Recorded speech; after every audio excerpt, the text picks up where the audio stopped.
This other thing, the story of Aevar Stoneslinger. Sit quietly, child, and listen, for the story I tell you is a story of the ages. But what is it, grandfather? Is it a story of heroes and beasts? The grandfather looked patiently at the child. He was growing into a fine boy. Soon he would see the value in the stories, the lessons that were taught to each generation. Just listen, child. Let the story take root in your heart. In a time before now, long before now, when the Skaal were new, there was peace in the land. The sun was hot and the crops grew long, and the people were happy in the peace that the Allmaker provided. But the Skaal grew complacent and lazy, and they took for granted the lands and all the gifts the Allmaker had given them. They forgot, or chose not to remember, that the adversary is always watching, and that he delights in tormenting the Allmaker and his chosen people. And so it was that the adversary came to be among the Skaal. The adversary has many aspects. He appears in the unholy beasts and the incurable plague. At the end of seasons, we will know him as Thartag, the world devourer. But in these ages, he came to be known as the Greedy Man. The Greedy Man, that is what we call him, for to speak his name would certainly bring ruin on the people, lived among the Skaal for many months. Perhaps he was just a man, but when the adversary entered into him, he became the Greedy Man, and that is how he is remembered. It came to be one day that the powers of the Skaal left him. The strength left the arms of the warriors, and the shamans could no longer summon the beasts to their side. The elders thought that surely the Allmaker was displeased, and some suggested that the Allmaker had left them forever. It was then that the Greedy Man appeared to them and spoke. "You of the Skaal have grown fat and lazy. I have stolen the gifts of your Allmaker. I have stolen the oceans, so you will forever know thirst. I have stolen the lands and the trees and the sun, so your crops will wither and die. I have stolen the beasts, so you will go hungry, and I have stolen the winds, so you will live without the spirit of the Allmaker. And until one of you can reclaim these gifts, the Skaal will live in misery and despair. For I am the Greedy Man, and that is my nature." And the Greedy Man disappeared. The members of the Skaal spoke for many days and nights. They knew that one of them must retrieve the gifts of the Allmaker, but they could not decide who it should be. "I cannot go," said the elder, "for I must stay to lead the Skaal, and tell our people what is the law." "I cannot go," said the warrior, "for I must protect the Skaal. My sword will be needed in case the Greedy Man reappears." "I cannot go," said the shaman, "for the people need my wisdom. I must read the portents and offer my knowledge." It was then that a young man called Aevar lifted his voice. He was strong of arm and fleet of foot, though he was not yet a warrior of the Skaal. "I will go," said Aevar, and the Skaal laughed. "Hear me out," the boy continued. "I am not yet a warrior, so my sword will not be needed. I cannot read the portents, so the people will not seek my counsel. And I am young, and not yet wise in the ways of the law. I will retrieve the gifts of the Allmaker from the Greedy Man. If I cannot, I will not be missed." The Skaal thought on this briefly, and decided to let Aevar go. He left the village the next morning to retrieve the gifts.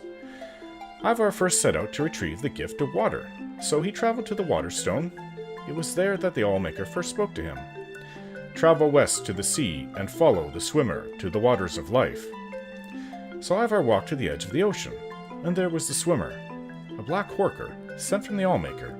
The swimmer dove into the waters and swam very far and far again. Aevar was strong, though, and he swam hard. He followed the swimmer to a cave, swimming deeper and deeper, his lungs burning, and his limbs exhausted.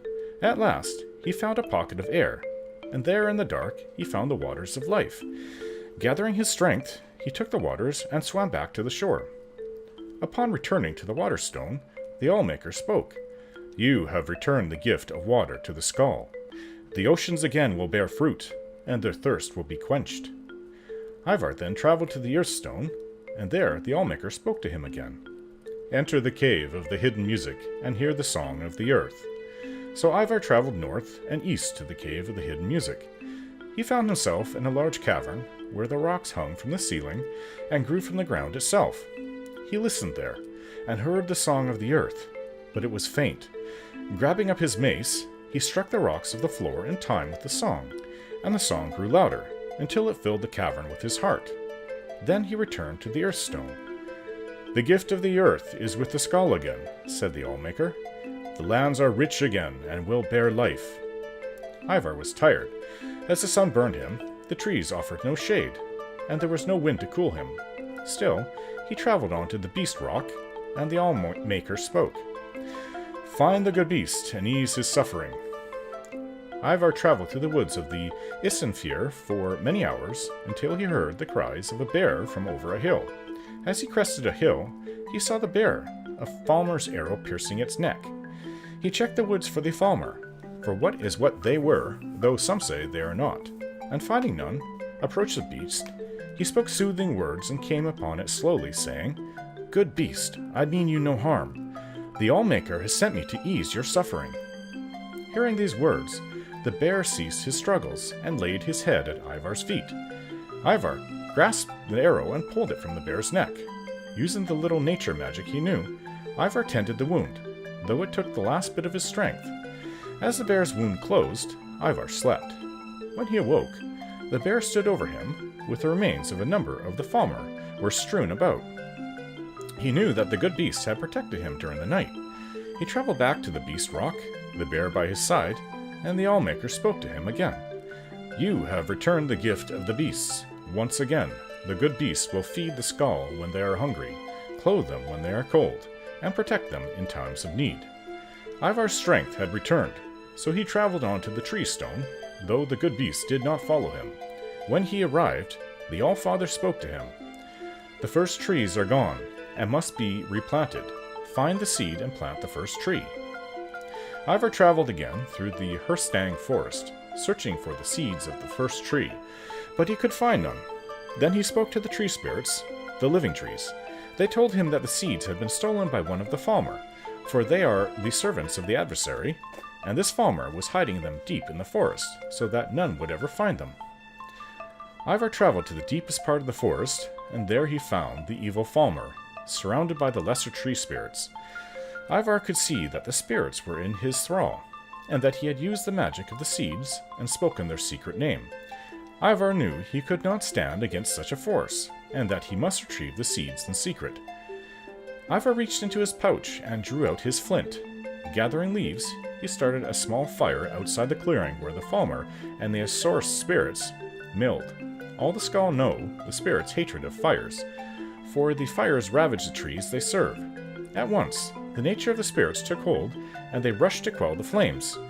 During the commotion, Aevar snuck behind the falmer and snatched the pouch of seeds, stealing away before the evil being knew they were gone. When Aevar returned to the tree stone, he planted the tree in the ground, and the Allmaker spoke to him. "The gift of trees is restored. Once again, the trees and plants will bloom and grow, and provide nourishment and shade." Aevar was tired, for the sun would only burn, and the winds would not yet cool him, but he rested briefly in the shade of the trees. His legs were weary and his eyes heavy, but he continued on, traveling to the sunstone. Again, the Allmaker spoke. "The gentle warmth of the sun is stolen, so now it only burns. Free the sun from the halls of penumbra."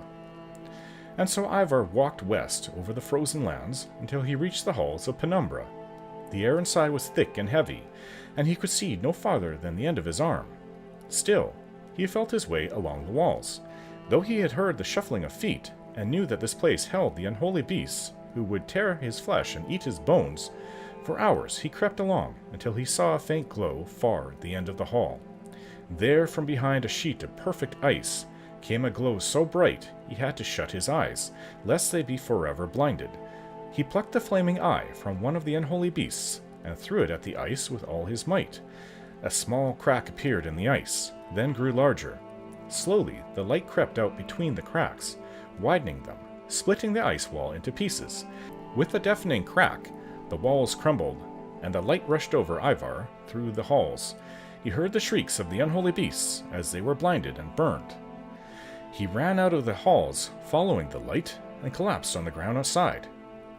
When he was able to rise again, the sun again warmed him, and he was glad for that. He traveled back to the Sunstone, where the Allmaker spoke to him. "The gift of the sun is the Skaal's once again. It will warm them and give them light."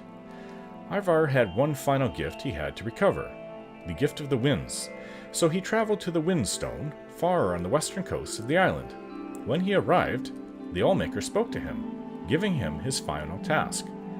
Find the greedy man and release the wind from its captivity. So Aevar wandered the land in search of the greedy man. He looked in the trees, but the greedy man did not hide there, nor did he hide near the oceans or the deep caves, and the beasts had not seen him in the dark forests. Finally, Aevar came to a crooked house, and he knew that here he would find the greedy man. "Who are you?" shouted the greedy man, "that you would come to my house?" "I am Aevar of the Skaal," said Aevar. "I am not warrior, shaman, or elder. If I do not return, I will not be missed. But I have returned the oceans, and the earth, the trees, the beasts, and the sun, and I will return the winds to my people, that we may feel the spirit of the Allmaker in our souls again." And with that, he grabbed up the greedy man's bag and tore it open. The winds rushed out with gale force, sweeping the greedy man up and carrying him off, far from the island. Aevar breathed in the winds and was glad. He walked back to the windstone, where the Allmaker spoke to him a final time. "You have done well, Aevar. You, the least of the Skaal, have returned my gifts to them. The greedy man is gone for now, and should not trouble your people again in your lifetime. Your Allmaker is pleased. Go now, and live according to your nature." And Aevar started back to the Skaal village. "And then what happened, grandfather?" "What do you mean, child?" "He went home." "No. When he returned to the village," the child continued, "was he made a warrior, or taught in the ways of the shaman? Did he lead the Skaal in battle?" "I do not know. That is where the story ends," said the grandfather. "But that's not an ending. That is not how stories end." The old man laughed and got up from his chair. "Is it not?"